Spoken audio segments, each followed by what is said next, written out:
Hey everyone, welcome back to the channel. I hope all of you are doing well, and today I wanted to do another topical video on a subject that I honestly could have shown off a little earlier, but I figured there's no time like the present. Today I wanted to discuss creating your own cards for the Make Your Own Trading Card game. This has been kind of an aspect that has been with the trading card games since its inception.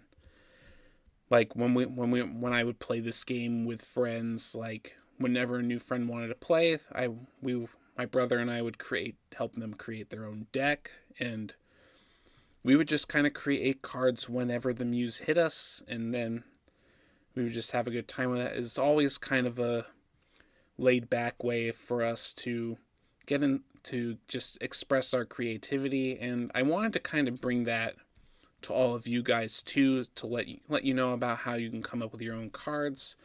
I've posted the guidelines for how cards are created in my Google Drive here, and so I wanted to take some time to go over some of these. So in this, I just basically explain how it works. You start out with the concept of the card, so you kind of choose what you kind of it comes up with creating a character and what kind of ability you want it to have.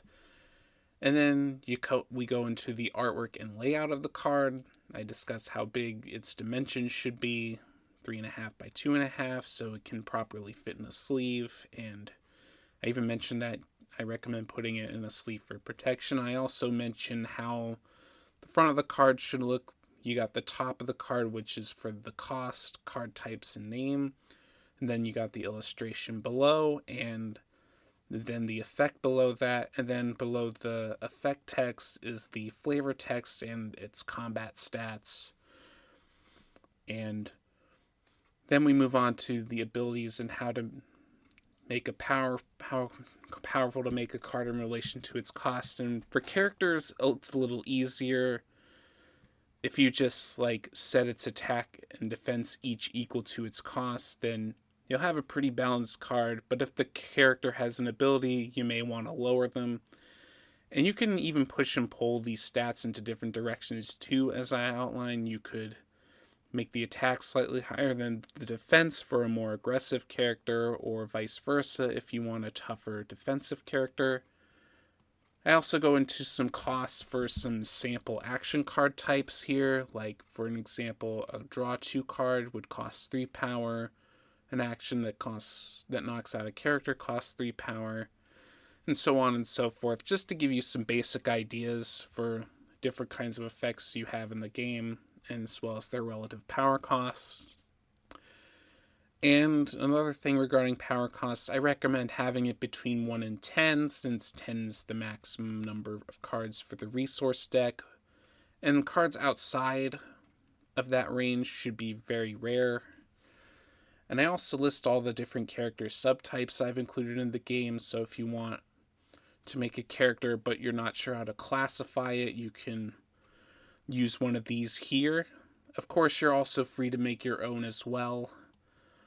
And I also list all the different keyword abilities I have in the game here as well, so if you want to give your character a keyword, you can do that. You can just come here to see what all the different keywords do.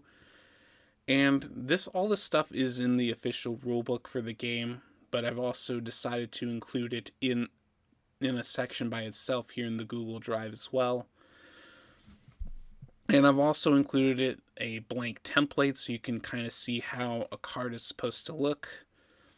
As far as like the length down a card, I recommend a 1/2 inch at the top for the name, type, and cost, and then below that allow 1.5 inches for the artwork, and then 1 inch for the effect text, and then a 1/2 inch at the bottom for the combat stats and flavor text.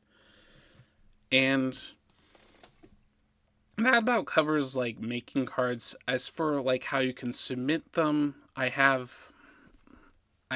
do have a Discord server. If I can open that up, you can submit your card ideas to the card ideas section of the Discord server here.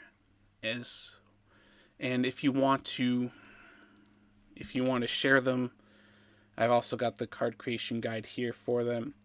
As for what, and if I do end up liking your card, I may end up putting it in the game. And you, of course, you're free if you just want to make cards to play with your friends. You're free to do that. But I might also end up making cards for the official game as well if I like your idea. But I'll probably limit that to one per person, just so everyone has a chance to get a card in the game. And of course, you can also come to the card gallery here if you want to get some more ideas of how a card looks and what effects are in the game and stuff like that, just to kind of help you out there. But that kind of about does it for this topical video. Thank you very much for watching. I will leave a link to all this in the description below, as well as a link to my Discord server if you want to check that out. And I will see you in whatever video I upload next, and take care.